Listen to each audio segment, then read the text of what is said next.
오늘은 포스트 모더니즘 이후에 한국 현대시에 나아갈 길, 이런 문제로 말씀을 좀 드려보겠습니다. 이 문제는 제가 우연히 알게 된 문덕수 시인의 몇몇 일화에서 비롯된 걸로 저는 그냥 발제자의 역할을 하는, 발제자의 역할을 충실히 이제 하는 소임을 좀 맡아보려고 합니다. 문덕수 시인의 업적에 대해서는 다 아시다시피 평생을 바쳐 한국 현대시의 새로운 방향을 모색하고 혼신을 다해서 후진들을 이끌어 주셨죠.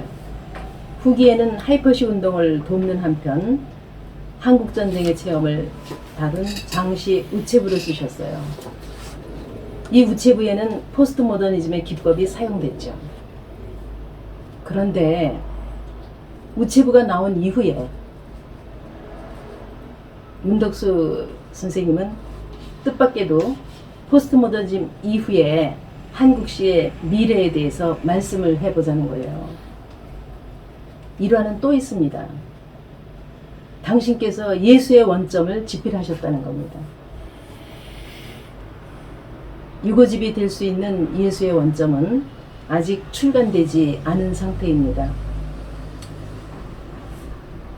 포스트 모더니즘의 기법을 수용한 후에 예수의 원점, 서로 상충되는 성질을 가지고 있으니까 하나를 빼야 하는 것은 맞습니다. 그러나 매우 궁금했지요. 여기에는 분명히 어떤 얘기거리가 있을 거다 하고 생각했어요. 이것이 이 시간에 문 선생님의 의도를 생각해 보려고 하는 그 의미입니다. 그러니까 문 선생님의 삶을 먼저 살펴봐야 될 것 같아요. 문 선생님의 평생의 시작업 가운데에서 가장 핵심이 되는 단어를 하나 꼽으라고 그러면 여러 가지가 있겠죠. 저는 전쟁을 꼽겠습니다. 선생님은 제대 당시에 상위병사였죠. 6.25가 일어났을 때 자원을 하고 훈련받고 육군 소위로 소대장의 책무를 받고 최대 격전지였던 철의 삼각지대에 배속됩니다. 소대장은 최소 단위의 전투대원과 최전선에서 싸워야 하죠. 철의 삼각지대는 전략적 중요성 때문에 모든 남북에 군대가 집결될 뿐만 아니라 이 중공군의 인해 전술이 있었을 때에는 거기에 중공군도 모였습니다. 42일간이나 계속해서 연속되는 전투가 있었는데 우리 군대는 병기가 부족하니까 거의 소모전이었죠. 이런 싸움을 하고 우리는 1개 대대, 중공군은 2대 대대의 그 병력이 거기에서 사상되었다고 합니다. 문덕 선생님은 허벅지에 관통상을 입고 이마에 파편이 지나갔죠. 그리고 쓰러져서 사경 그냥 쓰러져 있는 거죠. 그리고 정신을 차려서 깨어봤을 때는 당신을 덮고 있는 시신들이 있었습니다. 그 시신들을 해치고 밀치고 나오는데 살덩인 줄 알고 밀치고 나온 그것들은 굳어진 핏덩이였다고 그럽니다. 전투 얘기가 좀 길었는데요. 이건 아주 중요합니다. 문덕수 시인의 시세계는 이 전쟁으로 시작되고 이 전쟁으로 끝이 납니다. 트라우마죠. 전쟁의 기억은. 당신은 이 전쟁을 잊어버리고 싶었습니다. 당신 혼자만의 상처가 아니라 소대장으로서 거기에 함께 죽어갔던 모든 사상자의 아픔이 당신의 아픔이었죠. 당신은 시를 써야 하는데 그 참담한 현장을 그대로 그릴 수는 없었습니다. 아픔을 아프지 않게 표현해야 했죠. 그래서 평생을 어떻게 하면 이 전쟁을 아프지 않게 표현해야 하는가? 어떻게 하면 최선의 표현을 써서 이 전쟁을 아름답게 승화시켜야 하는가? 그래서 평생을 바치십니다. 첫 번째 시집이 나왔을 때, 황홀이 나왔을 때는 현상학적 기호학으로, 이 현상학으로 이제 표현을 하셨죠. 쓰고 났는데, 아, 이건 아니구나. 그래서 두 번째 시집을 내는 데까지 10년이 걸립니다. 10년이 걸려서 선 공간을 냅니다. 저는 이것을 추상주의, 칸딘스키의 추상주의로 이제 읽은 적이 있죠. 뭐, 밖에서는 뭐 초현실주의의 무의미시다, 뭐 이렇게 얘기하는데, 저는 이것을 추상주의를 읽은 전쟁시라고 제가 논문을 쓴 적이 있습니다. 이 전쟁 이야기가 1집부터 14집 우체부까지 계속됩니다. 중간에 뭐 문명으로 돌렸다 이런 얘기를 하는데, 그 문명의 시라고 얘기하는 것들도 다 이름을 바꾼 문명이지 전쟁의 이야기입니다. 이 바깥에서는 문덕수 시인을 놓고 시의 미적 승화를 위해서 뭐 그런 시다 뭐 이렇게 얘기하고 칭찬하고, 또 뭐 선공간을 넣고 최대 대표 시다 이러고 얘기해도 문덕수 선생님은 일체 무반응이십니다. 묵묵부답이십니다. 그리고 또 바꿉니다. 또 바꿔서 사문시로, 또 뭐 글쓰기에 APC라고 얘기하면서 APC에 해당되는 거지만 나는 말하겠다 그러면서 슈퍼비니언스의 원리다 뭐 이러면서 이제 계속 말씀을 하시는데, 나중에는 시간 때문에 제가 이제 좀 얘기를 줄여야 되겠는데, 우체부를 쓸 때 고전에 이제 오남구의 염사와 접사하는 디젤리즘의 기법을 들으셨습니다. 그걸 듣고 이거야말로 방법이구나.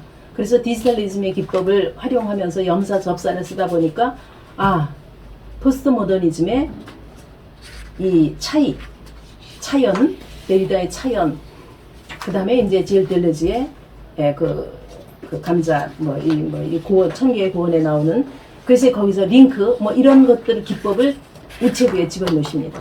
그래서 우체부에서 그 이전에 당신이 썼던 수법과 달리 오남구의 염사 접사의 방법을 받아들여서, 또 포스트 모더니즘의 그런 차연과 그 다음에 이제 링크, 이러한 것들을 받아들여서 당신이 우체부를 쓰고 난 다음에 거기서 당신은 비로소 만족을 하십니다. 거기서 당신은 이제 유식불교에, 맨 마지막에 유식불교에 들어가서 가장 순수한 그런 어떤 세계를 만나시는 거죠. 그리고 이것이 끝나고 난 다음에 당신이 하신 말씀이 바로 뭐냐면, 포스트 모더니즘을 이후의 시를 얘기해보자. 그리고 그 후에 예수의 원점을 쓰신 겁니다. 자, 그러면 문덕수 시인은 왜 포스트 모던 이후의 시에 대해서 언급했을까? 뭐 이제 대충 짐작을 다 할 수 있는 거죠. 그러기 위해서는 포스트 모더니즘이 어떤 건가 이제 알아야 되겠습니다. 왜 포스트 모더니즘 이후의 시를 말했을까? 간단하죠. 마음에 안 들었거든요. 포스트 모더니즘은. 포스트 모더니즘이 어떤 거냐?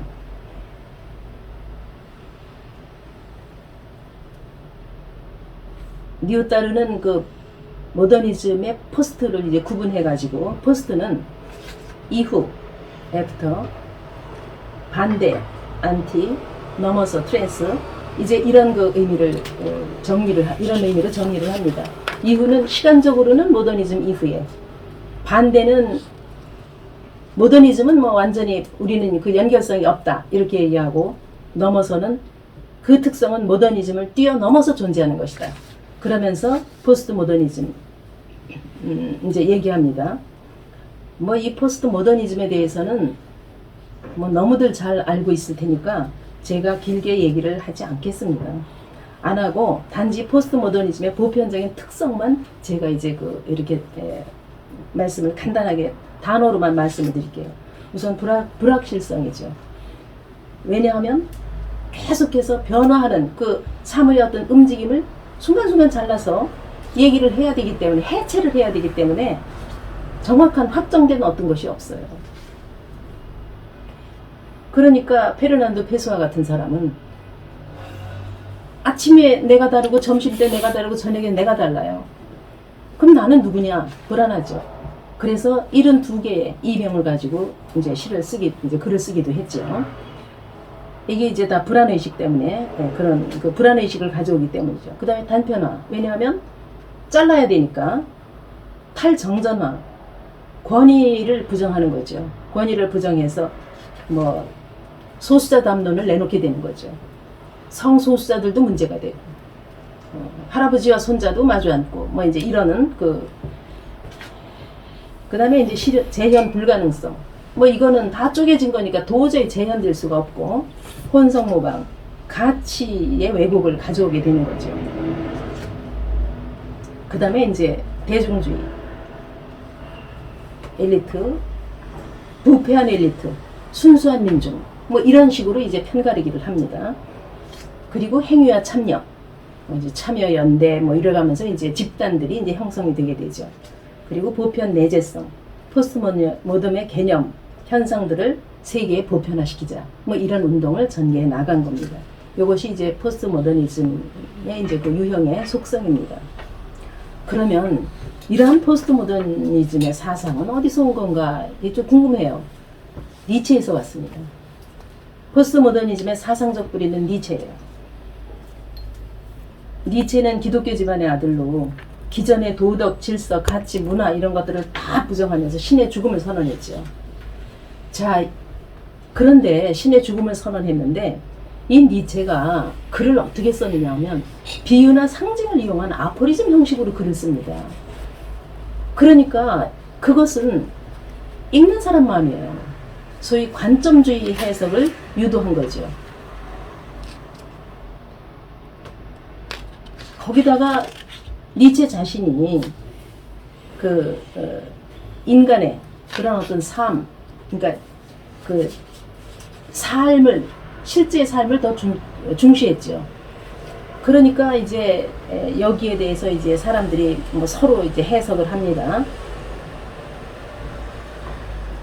대표적인 삶을 거부하고 허무 현실을 초국하려는 사람들, 또는 이제 요것은 이제 우리 자유진영의 이것이고, 허무 속에서 무관심한 이기주의나 찰나 향락주의 같은 퇴폐적인 삶으로 공허감을 채워보려는 사람들, 이것은 이제 포스트모더니즘으로 이제 옮겨가게 됩니다.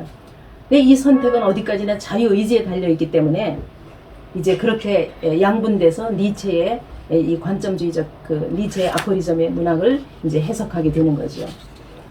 그러면 이걸로 해가지고 이제 1차 대전, 2차 대전이 이제 일어납니다. 1차 대전에서는 이제 알죠. 다다이스트들. 그래서 900만 명이 죽었습니다. 전쟁의 그 사륙과 신의 죽음 뭐 이런 것들을 그 전쟁 1차 대전이 일어나고 난 다음에 이 다다이스트들은 이제 뭐 그 사륙, 파괴 이런 데 대한 증오와 냉소를 기본적으로 해서 모든 가치를 무너뜨리고 반합리적인 예술운동을 펼쳐나게 되죠. 그 다음에 다시 이제 한 20년 뒤에 나치, 군국주의, 그러니까 독일과 일본, 이탈리아에 의해서 세계 제2차 대전이 발발합니다. 여기에는 60개국의 나라들이 그 국민, 우리가 60개 나라가 거기에 참여를 해서 4,700만 명이 목숨을 잃습니다. 뭐 인류 전쟁사에서는 뭐 가장 참혹한 전쟁이었죠. 거기에 또 하나 있습니다. 물질의 세계는 소유의 욕망, 약육강식, 적자 생존과 같은 영원히 해결할 수 없는 문제가 이제 내재되죠. 여기에 이 문제를 해결하겠다고 나선 사람이 바로 철학자이면서 경제학자였던 칼 막스입니다. 19세기 산업혁명 이후에 근대 공업이 이제 발달하게 되니까 여기에 칼 막스가 관여하는 거예요. 일종의 나눔이지요. 근데 또 한쪽에서는 그거 못마땅해요. 왜? 개인의 기회와 자유를 뺏는 것이고 인간의 자율성에 대한 침해를 당하고 살 수는 없다. 그러면서 이제 평등과 자유, 이것이 이제 나눠지게 되는 거죠. 평등은 한자로 하는 공산, 같이 나눠야 되는 거고, 자유 하는 것은 이제 개개인의 그 민주가 이제 만들어져야 되는 거 아니냐 해가지고 이제 공산주의 사회와 민주주의 사회가 이제 양분됩니다. 이제 3차 대전이 일어나야 되겠죠. 그런데 3차 대전은 일어나지 않을 겁니다. 왜냐하면 공산주의의 종주국인 러시아가 망했기 때문이죠. 그러면 왜 망했느냐? 우리 박수 쳐야 돼요. 올림픽 때문이죠. 88 서울 올림픽 때문에 이 대한민국의 경제의 상황을 보고 뭐 이런 상황을 보고 동구 공산주의 동구권에서 방향을 바꾸기 시작합니다. 그러면서 이제 러시아가 붕괴가 되고 이러면서 공산주의의 종주국은 이제 망하게 되고, 요것을 이제 다시 모아서 이제 움직여보자 한 것이 이제 중국인데 중국의 역할은 이제 천천히 이제 저희가 두고 보면서 3차 전쟁이 일어날 것이냐 아닐 것이냐 하는 것을 이제 살펴봐야 되겠죠. 자, 그러니까 이 니체를 해석했던 사람이 전쟁 2개가 일어나고 나니까 깜짝 놀란 거죠. 아, 이 해석이 잘못됐구나. 그래서 20세기 후반부터 전쟁이 끝나고 난 다음에 니체에 대한 새로운 해석이 일어나게 됩니다.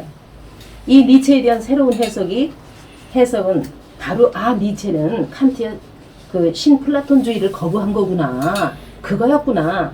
그 다음에 니체는 사람들을 멸망으로 끌고 간 것이 아니라 궁극적으로 니체가 육성하고자 하는 사람이 있었구나. 그거는 위버맨시였구나. 그래서 이제 지금 사람들은 뭐 니체의 위버맨시 하면서 그런 거 초인으로 나가야 된다. 뭐 이런 얘기를 하죠. 그래서 이 포스트 모더니즘은 바로 니체의 글을 어떻게 해석했느냐에 따라서 이제 양분돼서 나타나게 된 겁니다. 그러면 포스트 모더니즘 이후의 한국시의 방향은 어떠냐? 저는 문덕수 시인의 예수의 원점을 가지고 나왔으니까 예수의 원점이 어떤 글이냐? 이게 발표가 되지 않은 작품이기 때문에 저도 못 읽었어요. 난감하죠. 그래서 제가 사실은 이걸 포기했습니다. 포기를 하고 작품을 읽지 않고 쓸 수가 없다 해서 8월 20일경에 도저히 안 되겠구나 해서 이걸 포기하고 다른 분을 이제 썼죠. 다른 분을 썼는데 29일날 제가 메일을 딱 열어보니까 이 제목으로 공지가 나갔어요. 이거 다시 해야 되겠구나 고민을 하다가 김규환 선생님께 전화를 걸었습니다. 예수의 원점에 레이아웃만이라도, 아웃라인만이라도 저에게 들려주십시오. 그래서 제가 들었더니 예수의 원점은 우리의 정신세계에 가장 크게 영향을 미치는 종교적 그 실존적 대상, 바로 예수, 부처, 노자 뭐 이런 최고의 어떤 그 정신세계를 이룬 이런 분들에 대한 얘기였던 겁니다. 제가 예측했던 게 맞긴 맞았어요. 그렇다면 읽지 못했으니까 어떤 글일까? 그러나 읽지 못한 걸 얘기할 수 없고, 그러면 예수나 부처나 이런 경지에 가려고 그러면 어떤 태도를 가져야 되느냐? 이걸로 제가 대신하기 위해서 두 작가를 들었습니다. 하나는 자아초월 심리학, 정신의 최고의 경지에 올라가는 과정은 어떻게 해야 되는 거냐 하는 캠 일거의 자아초월 심리학하고요. 아까 니체의 해석을 잘못해서 문제가 됐기 때문에 그러면 가장 바람직한 해석은 어떻게 이루어져야 되는가 해서 가다마의 해석학의 창시자인 가다마의 해석학의 문제를 두 개 들고 와서 간단하게 소개할 겁니다. 이것은 이제 그냥 간단하게 소개할 건데, 켄 일거는 1949년생입니다. 뭐 이제 72, 미국 나이로 하면 72쯤 됐겠죠. 의학을 공부하다가 10대 후반이죠. 의학을 공부하다가 도덕경 한 구절을 보고 도가도 비가도 뭐 이걸 보고 난 다음에 와 놀래가지고 의학을 때려치우고 동서양의 사상들을 분석하기 시작합니다. 다 읽어요. 이 의식의 스펙트럼을 보면 그 내용이 너무나 광대해서 뭐 인도 철학까지 뭐 다 들어가니까 뭐 정말 어마어마한데, 이걸 다 읽고 24살에 의식의 스펙트럼이라는 책을 냅니다. 너무나 놀라워서 의식 세계에 아인슈타인이라는 별명을 붙여주고 있죠. 정신과학의 그 연구가. 이 자아초월 심리학은 아주 중요한 그 한 가지 핵심만 말씀을 드리겠습니다. 에덴의 세계, 소위 정신만이 존재하는, 아주 순수한 정신만이 존재하는 그 에덴의 세계, 이것은 낙원이라고 얘기하는 거죠. 그런데 이것을 비극으로 빠뜨리는 과정은 바로 이원주의에서 온다라고 얘기하는 거예요. 첫 번째 이원주의가 세상에 있지도 않은 걸 갈라놓는 겁니다. 이것은 하나만 있으면 이게 작은 건지 큰 건지 몰라요. 그런데 이것을 작다 크다 자기 나름대로 기준으로 해서 이제 두 개를 갈라놓습니다. 그래서 뭐 작다 크다 무슨 착하다 악하다 뭐 이러면서 갈라놓아요. 화상의 가치죠. 두 개가 있지 않으면 도저히 그 하나로는 성립될 수 없는 단어를 성립시키는 겁니다. 그리고 이거 가지고 너는 재산이 많으냐 나는 재산이 적다 뭐 이런 거 가지고 열등감을 느끼고 뭐 또 서로 뭐 뺏고 치고 뭐 이제 싸움이 일어나는 거죠. 1차 비극이에요. 두 번째,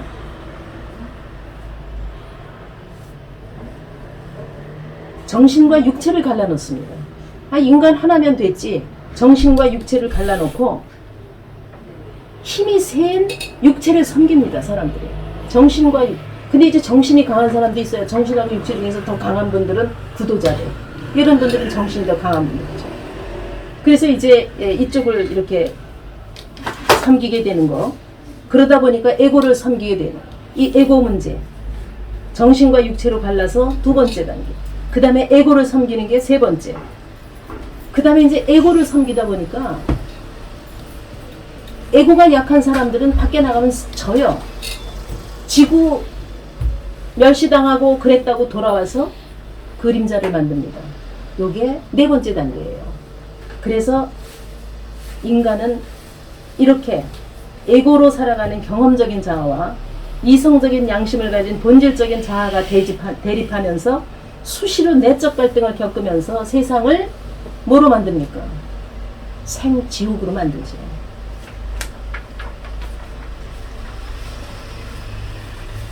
자아초월 심리학에서는 자아중심주의의 지속적인 쇠퇴, 이것을 통해서 의식의 단계를 높여갈 수 있다라고 얘기합니다. 이 경계를 없애는 것, 이것이 이제 요즘 많이 베스트셀러로 나오는 무경계가 되겠죠. 그 다음에 이제 니체를 잘못 읽어서 1, 2차 대전을 우리가 잘못 읽어서 겪고 난 다음에 우리가 앞으로 나오는 모든 대상들을 잘못 읽어서 또다시 다른 전쟁을 만들 수는 없는 거죠. 그런데 인간은 이 대상을 만나는데 시시각각으로 달아가는 눈앞의 현상들을 다 만나지 못해요. 우리의 감각이 대상을 인지하고 우리의 의식이 그것을 받아들일 수 있는 과거의 경험을 가질 때 비로소 대상을 만날 수 있습니다.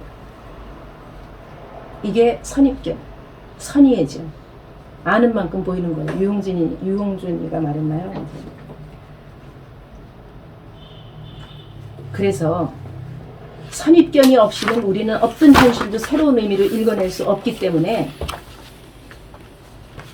우리는 우리의 역사나 전통이 중요하다는 얘기예요. 그러니까 역사나 전통이 우리의 현재를 이해하고 수용하는 데 반드시 필요한 전제 조건이 된다는 거죠. 여기서 한 국가나 한 가정이나 한 개인이나 이러한 어떤 그 특수성, 정체성이 만들어지는 거죠. 가다마는 사실 니체보다 한 50년 뒤에 출생을 했습니다. 그리고 20세기 세계 3대 철학자가 사상가다 하이데거와 니체와 가다마 이렇게 얘기를 하는데 우리나라에서는 가다마가 전혀 소개가 되지 않고 있었어요. 않고 있었는데 이번에 문학동네에서 가다마의 전집을 낸다고 그러면서 이제 1집이 현재 나와 있는 상태입니다. 이 해석학은 우리가 책을 읽어도 독서를 해도 독서의 내용을 그대로 받아들이는 것이 아니라 나의 선입견이 거기에 마주섭니다.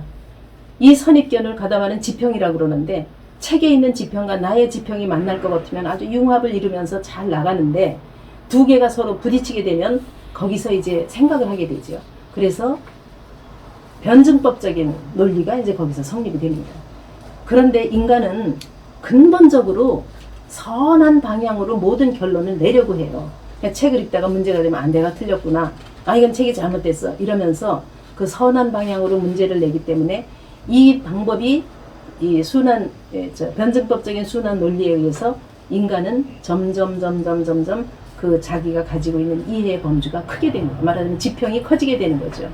그러니까 이런 지평이 커지게 되면서 인간은 이제 끊임없이 그 발전을 하게 되는데, 그렇기 때문에 우리가 어떤 책을 놓고 읽을 때에는 그 책의 그 의미는 결코 소멸되지가 않습니다. 소진되지가 않아요. 왜? 딴 사람은 또 다르게 읽을 거고 또 딴 사람은 다르게 읽을 거니까. 그래서 이러한 것들이 그 순환, 변증법적인 순환에 의해서 아름다운 가치로 발전해 갈 것이다. 이제 이러한 것이 가다마의 그 해석학의 부분입니다. 제가 지금까지 했던 걸 이제 간단히 이렇게 요약을 말씀드리면요.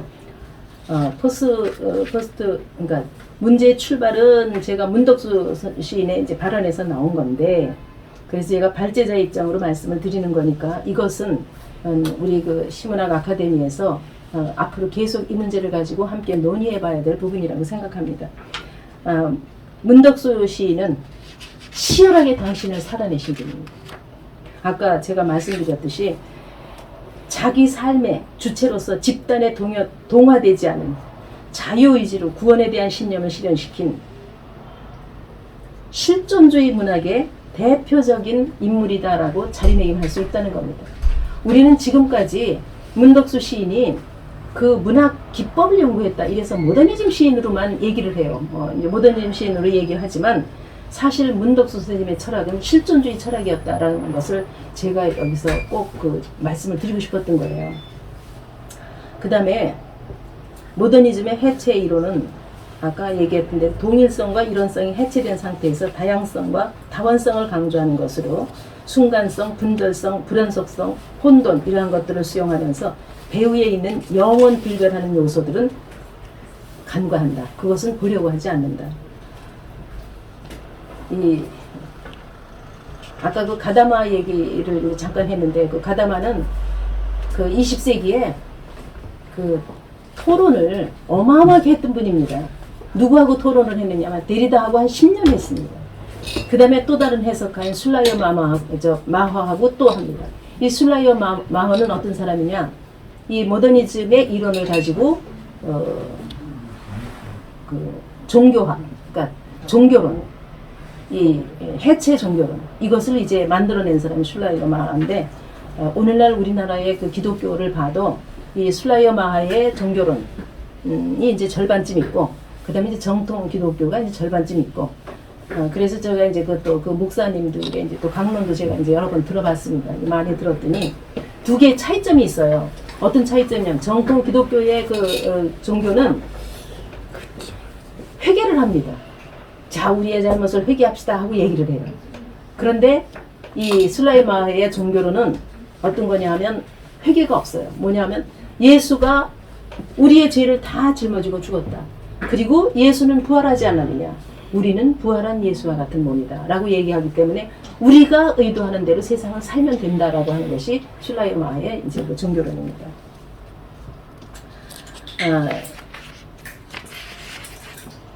니체는 관점주의적 해석을 유도했기 때문에 오늘날 이런 그 문제들이 있었다라고 얘기하는 건 이제 아까 말씀드린 거고, 마지막으로 제가 두 철학자 켄일과 가다마를 소개했습니다. 문덕 선생님이 예수의 원점을 쓰시면서 이미 인간의 어떤 고고한 정신 세계를 향해서 나가야 되는 것이 앞으로의 문학에 가야 될 길이 아닌가라고 말씀하신 건 아닐까라고 하는 것은 제가 본 추론입니다. 당신은 정말 우리나라의 가장 정말 가장 위대한, 제가 가장이라는 말은 일단 보류하고요. 뛰어난 실존주의 철학자였으면서 그러면서 모더니즘 시인이었다라는 것을 제가 이제 정리해 드리면서 너무 제가 이 처음이고 뭐 중언부언하고 그래서 너무 죄송하고요. 아무튼 숨어 있는 우리 회원이지만 만나 뵈서 정말 반가웠습니다. 감사합니다.